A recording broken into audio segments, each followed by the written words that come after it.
I believe that there are many benefits of writing.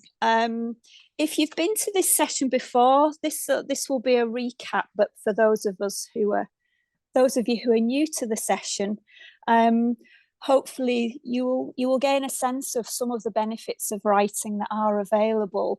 And I think these benefits are both creative and therapeutic. Writing is a great way for making time for yourself, playing with words and discovering your creativity. I think sometimes words written down can convey so much, and you can really write from the heart and explore how you feel. Words can be a route to self-discovery.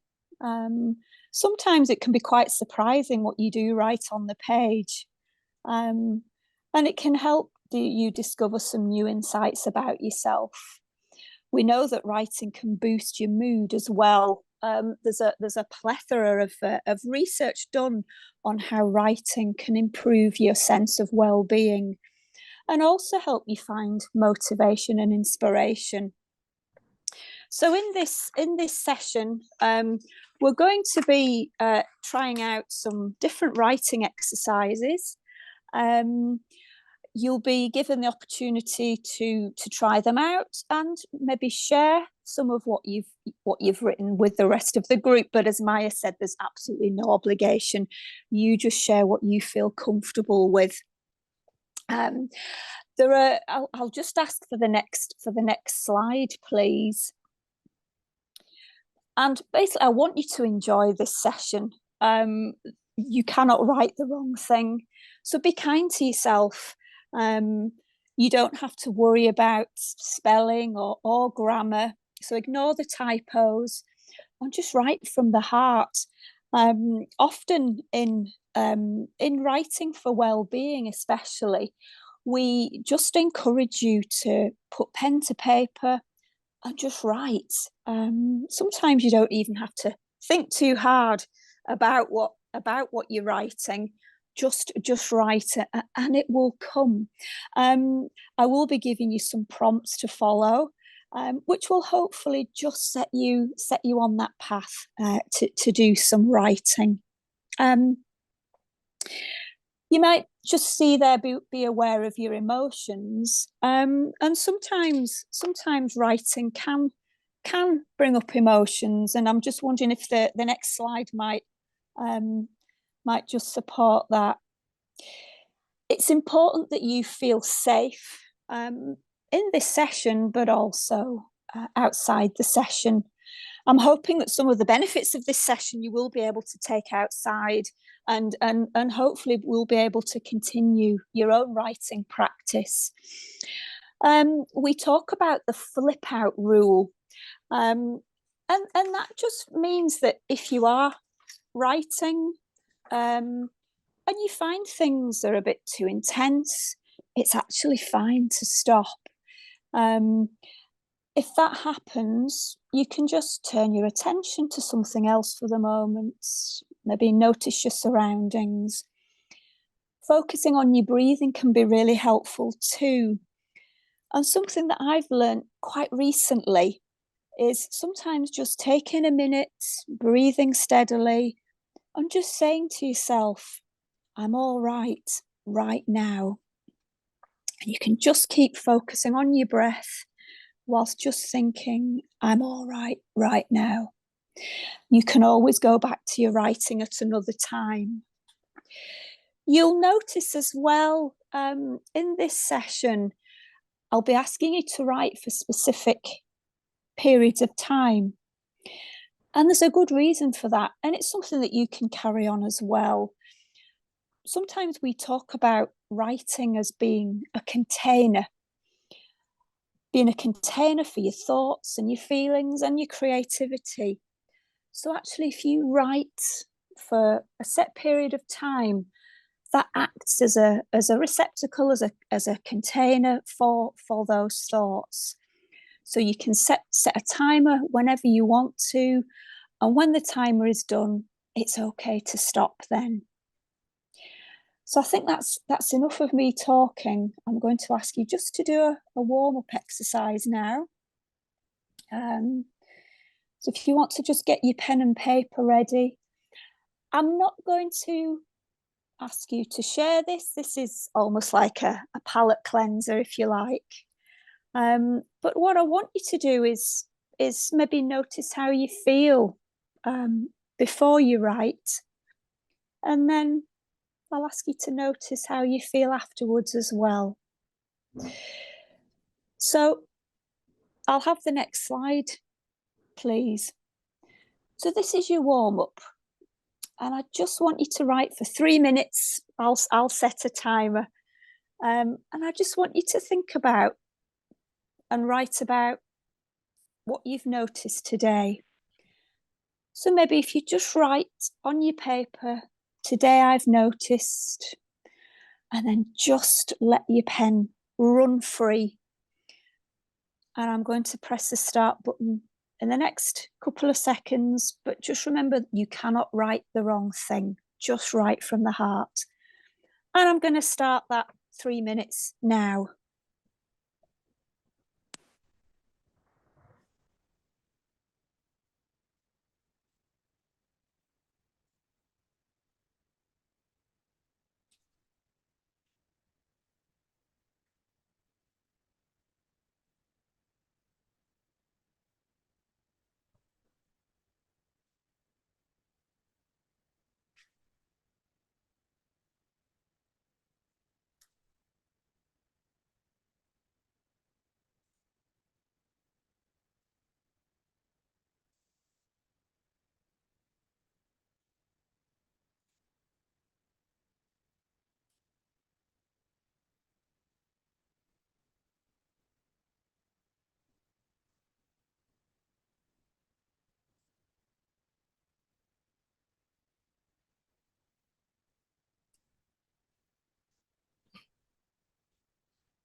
So that's the end of your 3 minutes.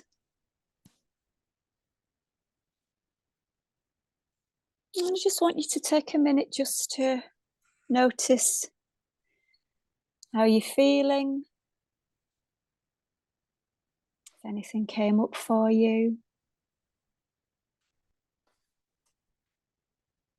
Maybe if there's anything different from when you did that exercise.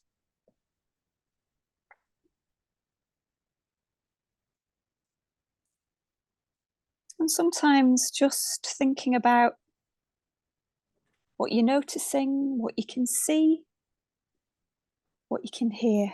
They're good prompts for just these little bite-sized chunks of writing that not only give you an opportunity to practice, but just to maybe use it in a therapeutic way to just get things off your chest, clear your mind.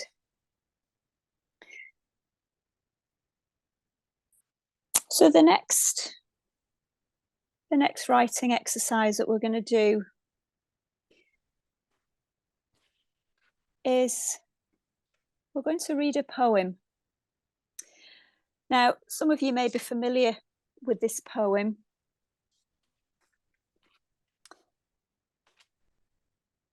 It's actually, I don't know whether you know anything about Wendell Berry. I didn't until recently, but apparently he was an environmental activist.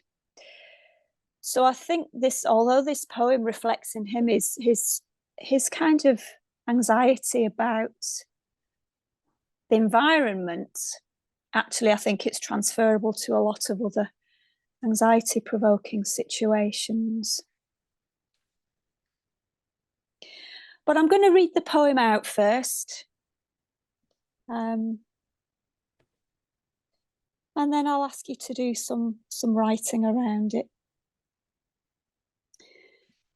When despair for the world grows in me, and I wake in the night at the least sound, in fear of what my life and my children's lives may be, I go and lie down where the wood drake rests in his beauty on the water, and the great heron feeds. I come into the peace of wild things who do not tax their lives with forethought of grief. I come into the presence of still water, and I feel above me the day-blind stars waiting with their light. For a time, I rest in the grace of the world and am free.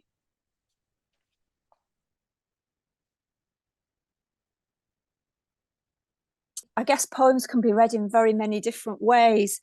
And although there is a sadness there, also, I think, you know, when he talks about the peace of wild things, just that power of nature, which we know can be very therapeutic and very calming.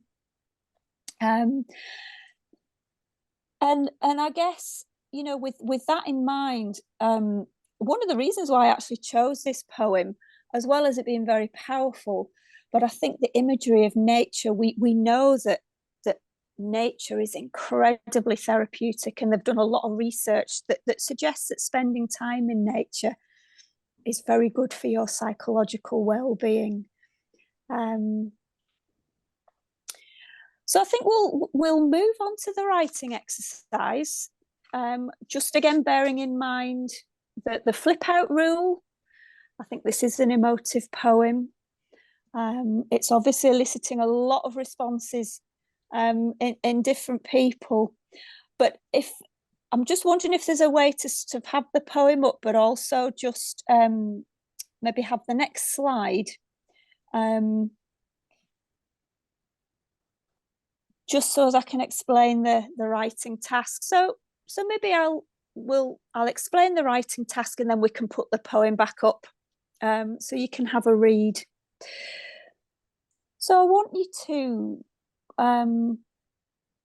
think about a place that's special to you, and that can be real or it can be imagined.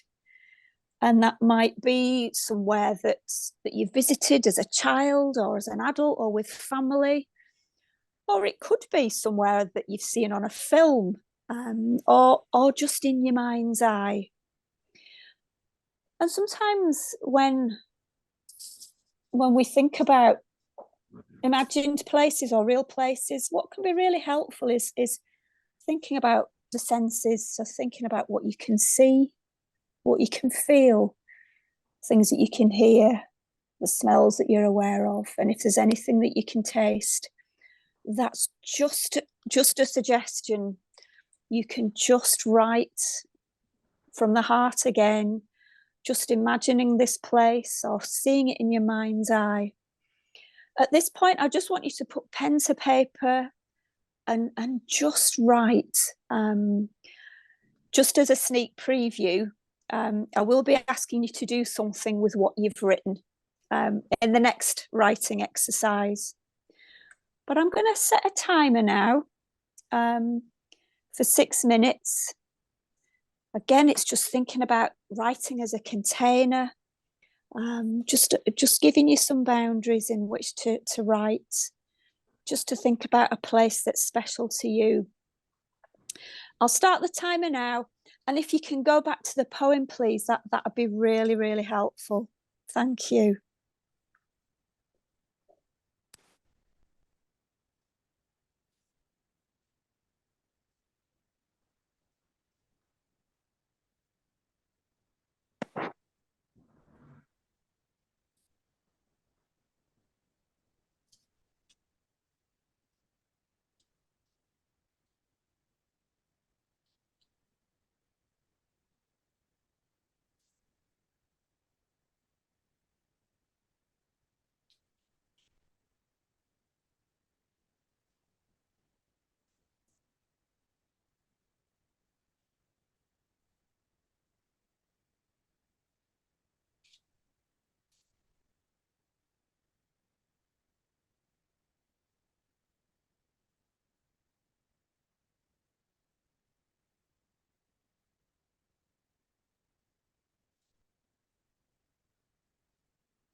As you've probably heard, my timer pinging.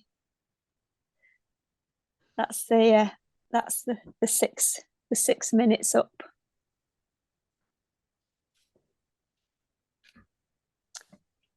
I'm just going to sort of invite you just to notice how you feel after doing that that exercise.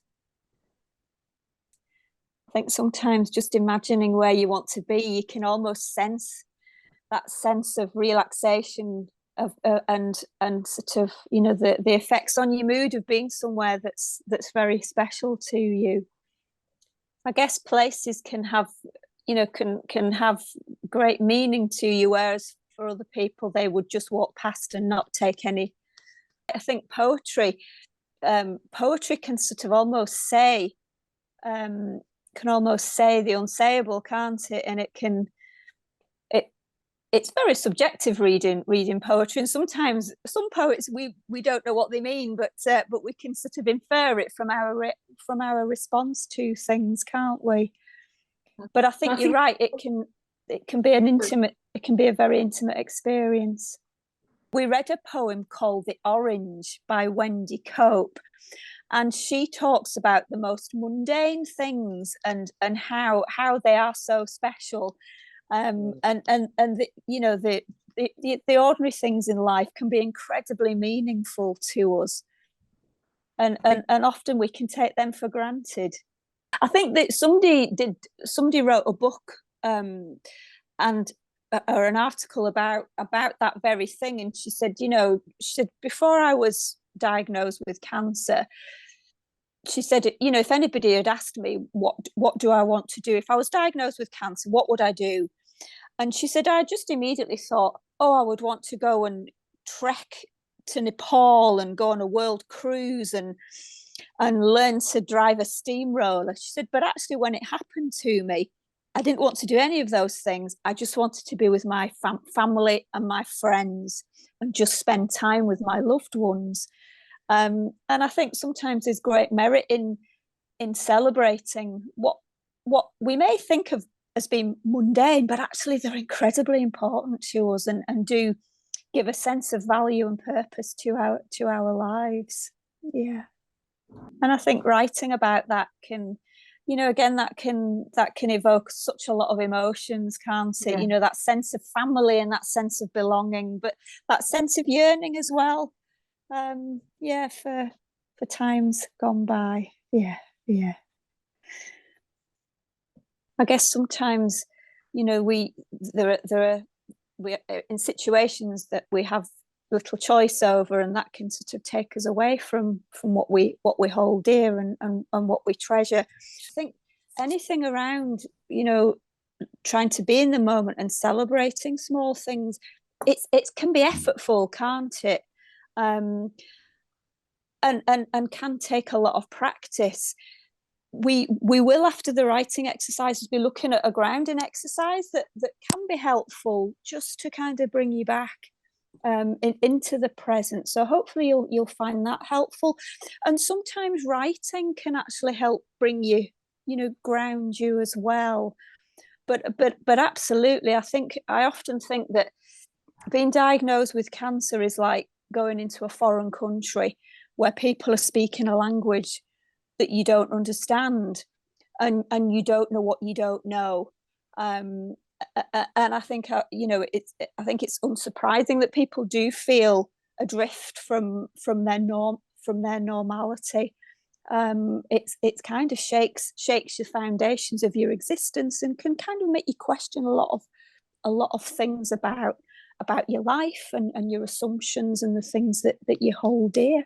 Yeah, yeah, yeah. I'm going to ask you to write for a bit longer this time, just to give you a chance. So I'll ask you to reflect on what you've written, just to maybe reread what you've written. Remember, you can't write the wrong thing. Maybe pick out some key words and phrases. And then I want you to try and write a poem. Again, don't worry too much about form and function. I'm not going to ask you to write a sonnet or a haiku. And I guess I should say writing is as much about the process of writing as it is the product. I think just that process of writing, if if you read it back and think, well, actually, that's quite good. Or if you read it back and think, well, no, you can always, it's often the process that can be just as helpful.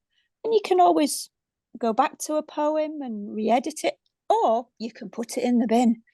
It's absolutely, it's a very personal thing. So I'm going to give you 10 minutes to work on this. So again, just reflecting on what you've written so far. Maybe pick out some keywords and phrases and then fashion a poem from that. And I'm going to start the timer now.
So that's your 10 minutes up.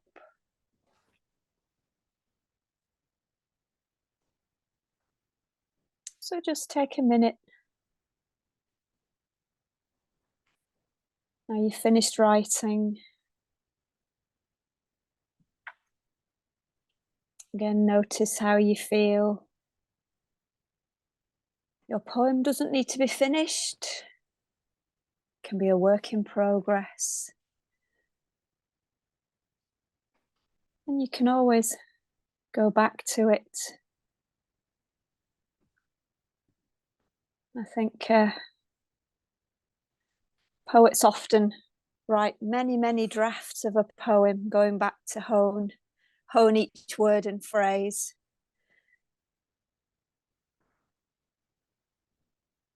So the fact that you've written one in 10 minutes, I think you should be proud of yourselves. I think writing can be incredibly cathartic, can't it? And it's a good vessel for some of those strong emotions. Where to put them? Anger is a perfectly valid emotion. I guess it's how we deal with it, isn't it? And how we process it, and using a blank piece of paper to be at the receiving end of that is incredibly powerful, and also very very therapeutic in sort of discharging some of that anger. And sometimes, you know, people may want to read stuff back that they've written, or you just want to screw it up and throw it away.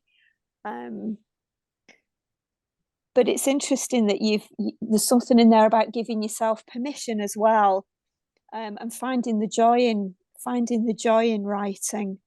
I think we've all got memories of being at school, haven't we? And, you know, either reading poetry or writing poetry, and sometimes that was enjoyable, but sometimes it wasn't. I guess it depends on the teacher. It always feels a real privilege to hear what people have written, and just to say you can always go back to them and have a think about them. So we know, as many of you have said, poetry's quite a powerful thing to write. And I'm just wondering if we can go back to the presentation, because I just want to go through a grounding exercise with you just before we move on.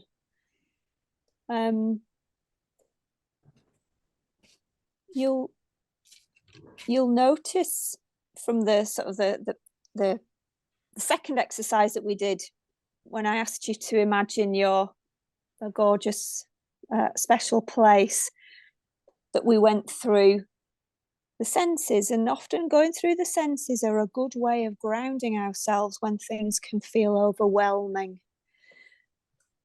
And this grounding exercise kind of mirrors the writing exercise in a way, and some of you may have seen this before. It's certainly appeared on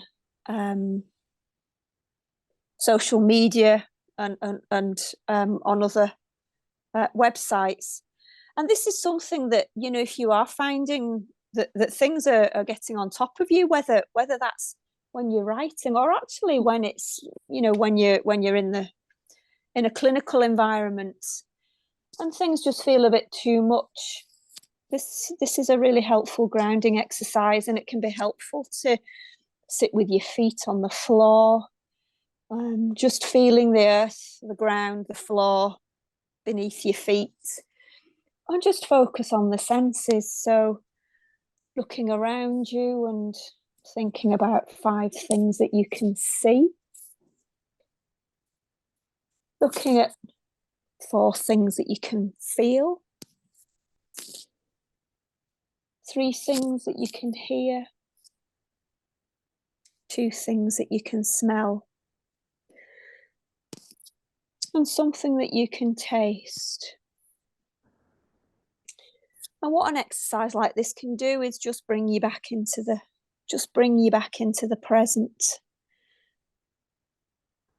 These are skills that can be helpful, especially at times of difficulty. And again, just repeating to yourself as well, I'm all right now.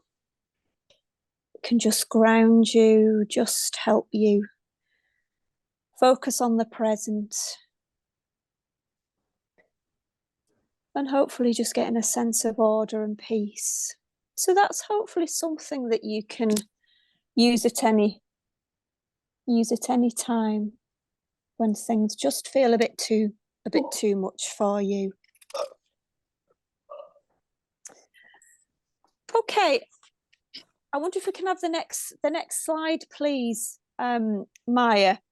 I'm just going to check the timer. We've got about 15 minutes left. So we've done a poetry writing exercise today, and I guess we've also done what we might call a free writing exercise. I guess the first couple of exercises that we did, where we just write to a prompt, we call those free writing, just because, as the name suggests, you're just writing, not thinking too hard about what you're writing, just letting those words, sentences and phrases come. But there are some other exercises, other writing things that you can do that are equally as valid and can equally be as helpful. journaling can be a very good way of just writing about your daily experiences. For those of you on chemotherapy, you may have been given a side effects diary to note the side effects down of your treatment.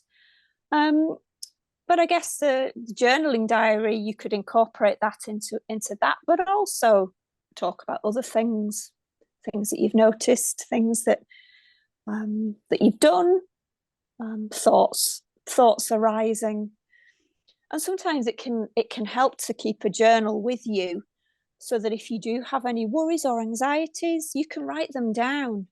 You can write them down at those 3 o'clock in the morning times when the house is dark and everything is quiet, and we know that's when the thoughts tend to come.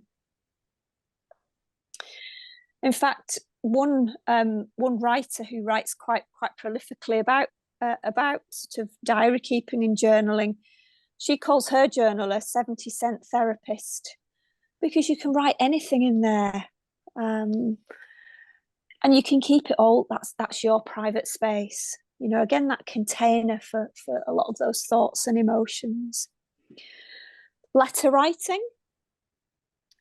You can write a letter, and I have run a writing group for my running club, and we've written letters to all sorts of things. We've written letters to our trainers. We've written letters to a treadmill. We've written letters to our running vests. Some people want to write letters to their cancer. Sometimes people want to write letters to the chemo, or sometimes just writing letters to a loved one. Again, it just lets you say things in a structured format. You can time yourself writing a letter, and then you can either screw it up or you can keep it. Short stories. Again, some of the free writing prompts can lead you on to thinking about writing a short story with the material that you've produced. And then the last one there, metaphor. We've already seen some of the metaphors that can be used in poetry. But I think sometimes we can think about other metaphors. And sometimes you can think about yourself, or you can think about other people.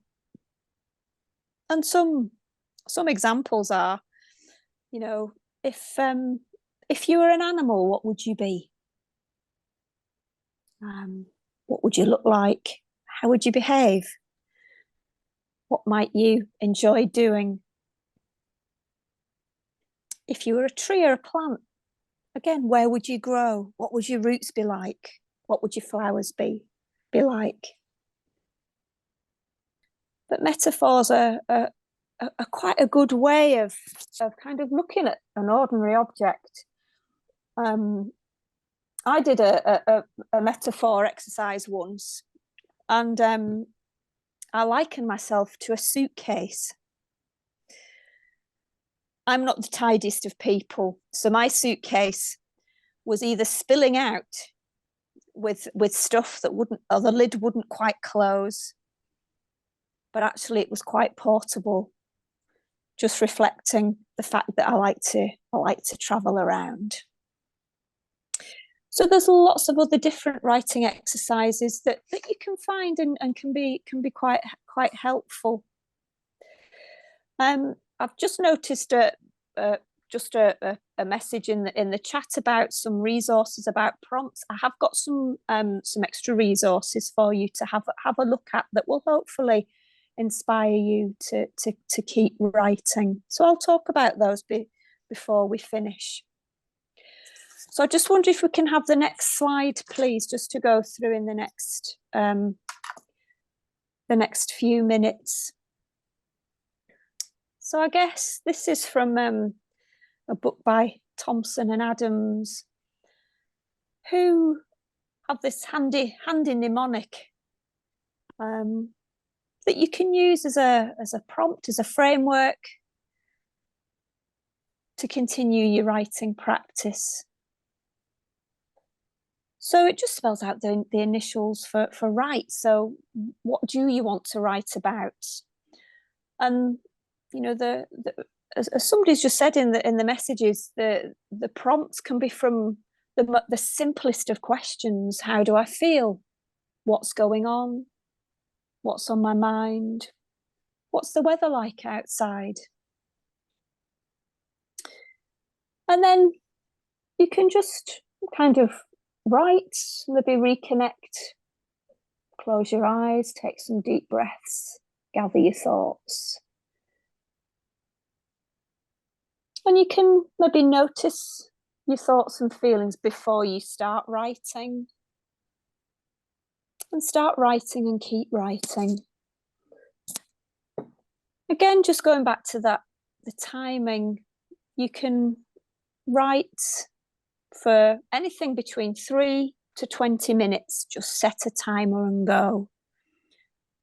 Just remembering the flip out rule, maybe using some of the grounding exercise that we've looked at.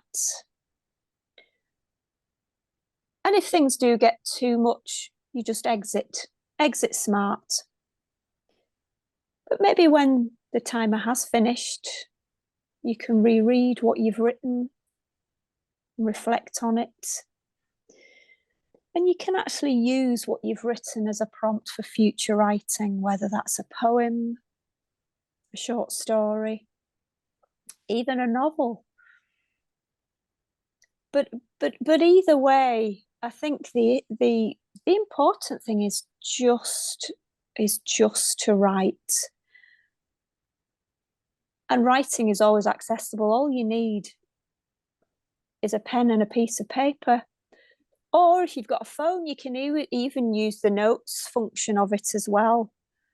Although I think for me personally, there's nothing quite like having a nice notebook and a pen that you can just put in your bag, take wherever you are, whether that's to hospital appointments, whether you keep it by your bed, just keep it near to you. And you've always got that there, just as almost like as a resource for you. It encourages you to write, reminds you to write, and it's portable. So we'll just have the next slide that's just got a couple of resources on it that you can go to. An organisation that I belong to, there is a charge for this, but is the Write Well community. They are incredibly good at providing resources around therapeutic and creative writing.